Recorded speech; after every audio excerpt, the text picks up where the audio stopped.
পুরো টাইমটাই মজার ছিল সত্যি কথা বলতে। খুবই ভালো লেগেছে অফকোর্স, সবারই তো মেগাস্টার সাকিব খান, সো সবারই ভালো।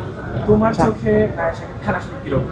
নট অনলি মেগাস্টার, তোমার কাছে অ্যাকচুয়ালি মেগাস্টার ছাড়া হচ্ছে খুবই আপন টাইপের।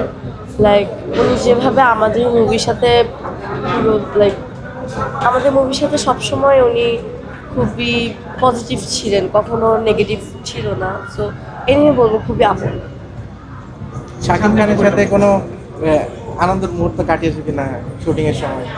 আসলে শুটিংটা তো অনেক তাড়াহুড়া করে গেছে, সো এত লাইক ফান টাইম তো হয়নি, কিন্তু অফ স্ক্রিন অবশ্যই হয়েছে। কেমন অফ স্ক্রিনে শাকিব খান কেমন আর অন স্ক্রিনে কেমন? অন স্ক্রিনেও সাকিব খান অনেক ভালো, অফ স্ক্রিনেও সাকিব খান অনেক ভালো, দুই। শিয়া বাটার ও ভিটামিনে সমৃদ্ধ লিলি বিউটি সোপ, তারুণ্যময় উজ্জ্বল ত্বকের জন্য। তার সঙ্গে কাজ করতে যে মজার বলতে কি, পুরোটা টাইমই তো মজাই ছিল, because he is a very nice person and ওনার অ্যাক্টিংও খুব ভালো।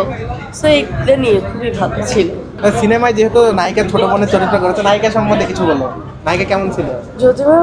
জ্যোতির্ময়ী আপু তো খুবই ভালো অফকোর্স, অ্যান্ড জ্যোতির্ময়ী আপু আর আমার সাথে বন্ডিংটাও আমাদের খুবই ভালো দুইজনের। লাইক আমরা রিয়েল লাইফে বোনের মতন আর কি আমাদের ইয়াটা। আর ফারিন আপুকে নিয়েও বলতে চাই, ফারিন আপুও খুবই ভালো। লাইক ফারিন আপু তো আমাদের বাসার কাছাকাছি, সো দেখা যায় মাঝে মাঝে যখন বেশি বোর লাগে বাসায়, তখন আমি ফারিন আপুর বাসায় যাই। আমরা দুইজন ঘোরাঘুরি করি, যেরকম ঈদের আগেও আমরা দুইজন ঘোরাঘুরি করেছিলাম। আর জ্যোতির্ময়ী আপু যেহেতু বাংলাদেশে এসেছে ফাইনালি, সো আজকেই আসলো, তো আমি জ্যোতির্ময়ী আপু, আমার মা সবাই একসাথে অনেক ফান করেছি। প্রিন্স সিনেমায় অভিনয় করার পরে বড় পর্দায় দেখা হয়েছে কিনা? হ্যাঁ, অবশ্যই দেখা হয়েছে, কয়বার দেখেছো? 2বার। কেমন লেগেছে তোমার নিজের পারফরমেন্স? আমার নিজের performance actually I am proud of my self.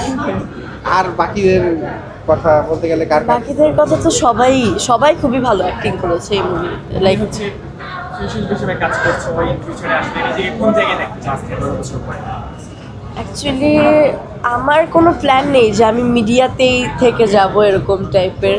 আমার প্ল্যান আছে মিডিয়া থেকে আরও ভালো কিছু হওয়ার, অথবা একটা ভালো মানুষ করে তোলা, অথবা এরকম টাইপের। কিন্তু আমার প্ল্যান নেই যে আমি মিডিয়াতেই থাকবো। মিডিয়াতে টুকটাক কাজ করতে পারি, কিন্তু মিডিয়াতেই যে একেবারে সেটেলড হয়ে যাবো এরকম টাইপ। সেটা না কেন পার্মানেন্টলি আর মিডিয়াতে থাকা ইচ্ছে?